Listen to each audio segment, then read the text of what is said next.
You're probably wondering, like, girl, why are you in your bed just laying down? But my idea for this video is like a lo-fi. We're just like at a slumber party and we're up at like 3 in the morning talking about deep sit when we should be asleep. That's the vibe for this video. Yeah. Yeah. So I'm literally just gonna be talking about like random things, like stuff that you would talk about like at a slumber party in the middle of the night with like your girlfriends. So random deep things. So if that's not the vibe you want, feel free to click off, my love. Feel free to click off. But so if you're still here, I've been thinking a lot about beauty and how I relate to beauty. I don't find myself, I don't think I fit the beauty standard. This is not me fishing for compliments. This is like a genuine lived experience I have had. This is so embarrassing to talk about, but I really had a crush on this girl.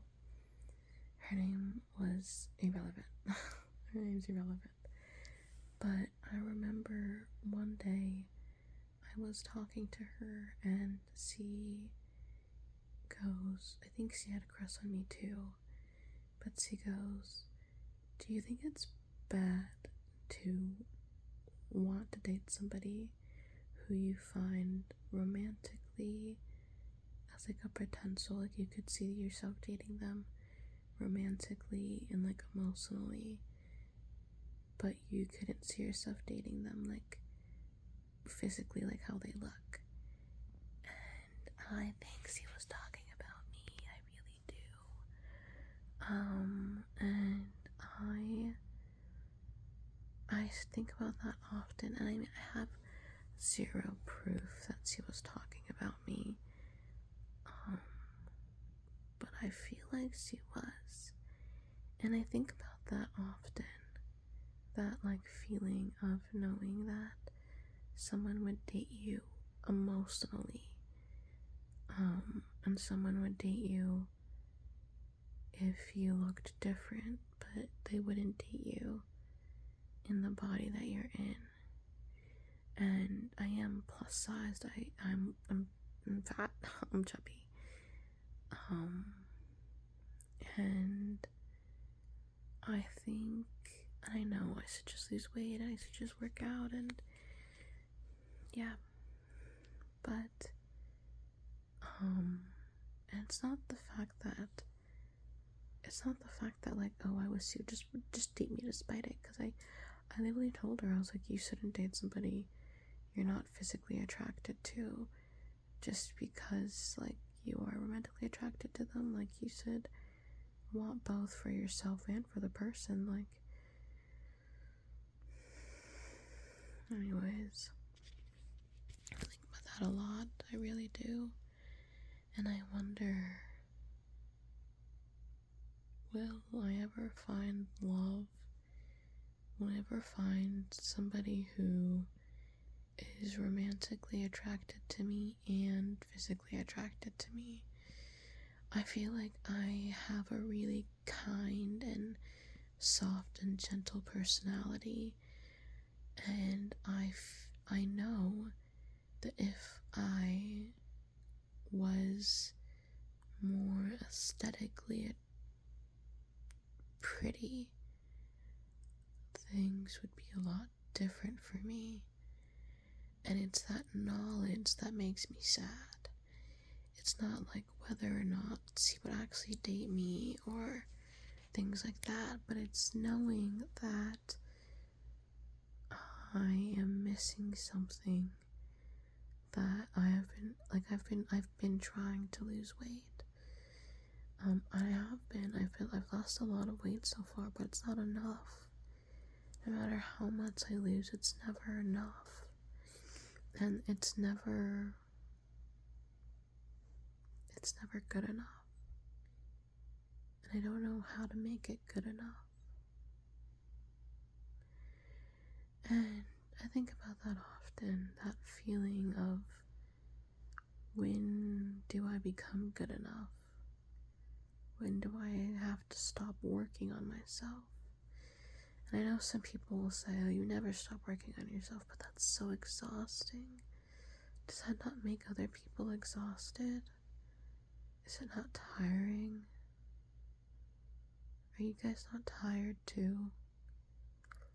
Or does everyone find the willpower to keep going and doing these things?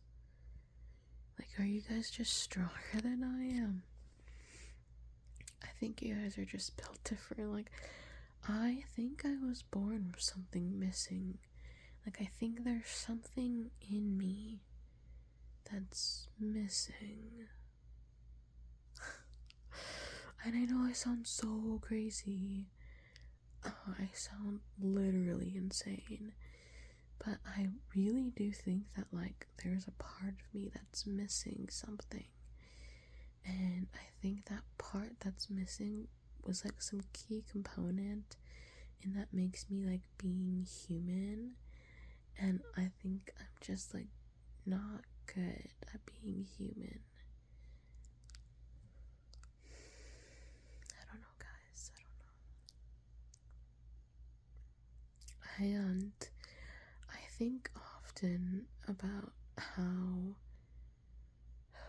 I feel the need to say that when I lick my lips because they're dry.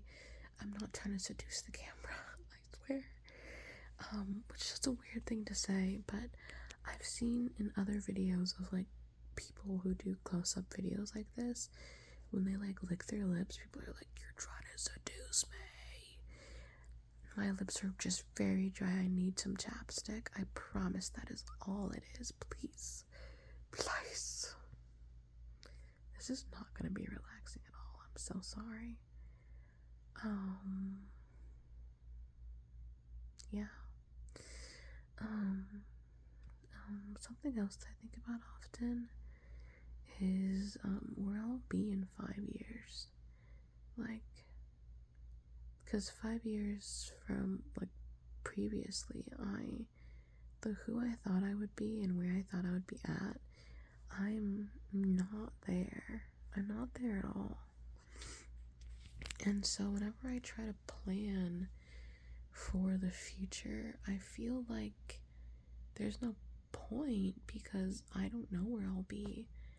I don't know what will happen. I don't know how things will end up. So it's like, what's the point in even planning for anything? But then when I don't have a plan, it makes me sad because I feel like I should. And I feel like there should be something I'm going towards. And I think it's healthy too to have something you're working towards. But I know that I'll just be disappointed, I guess, when 5 years passes and nothing has changed and I'm just here. Yeah. Guys, this is such a weird video. Why am I doing this? Yeah. Oh my god, I'm like, this is so unrelated, but I'm such a crybaby, and I literally cry super easily. And when you cry very easily, people just kind of assume that, like, you're trying to manipulate them. And I don't know why that, I mean, I understand why that's the assumption. It's probably because they have a track record of being around manipulative people who use tears to try and trick them into being compassionate and getting their way. But I think to assume that every person who cries easily is just, like, trying to manipulate you is so wrong. Like, I have a lot of emotions and I get overwhelmed very easily and I cry often. I think I cry at least once a week. Maybe that's something to talk to a therapist about.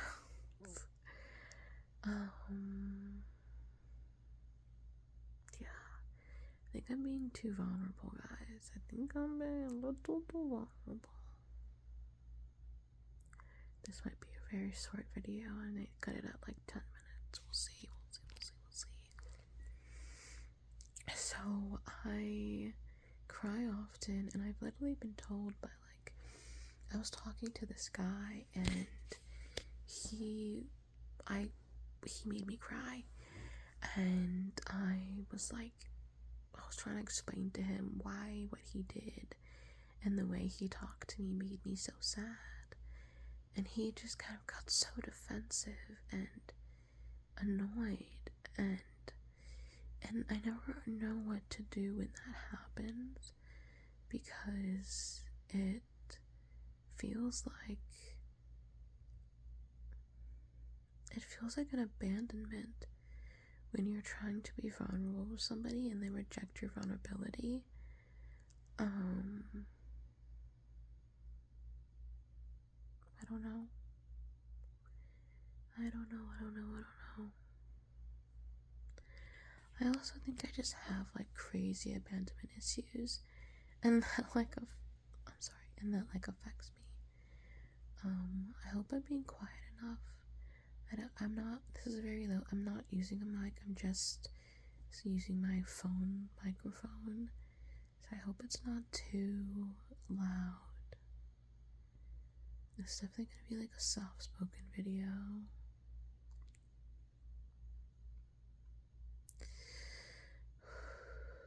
Yeah.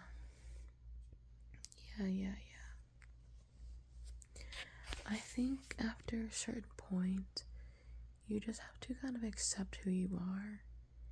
And I think who I am is a very sensitive, emotional, vulnerable person who is deeply insecure. And I don't know how to not be insecure. How do you stop not liking yourself? What's the path forward? How do you trick your brain into thinking that you're a good person? How do I like myself, Max? I cannot believe I just said that. That is so cringy. I'm so sorry.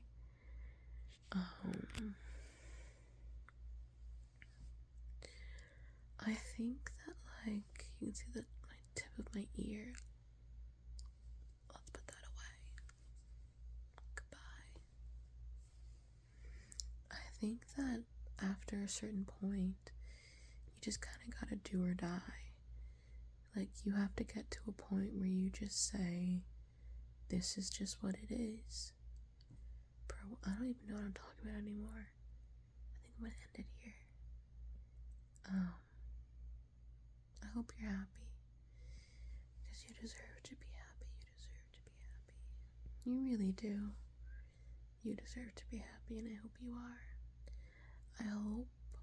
I hope that you think you deserve to be happy. That's what I hope.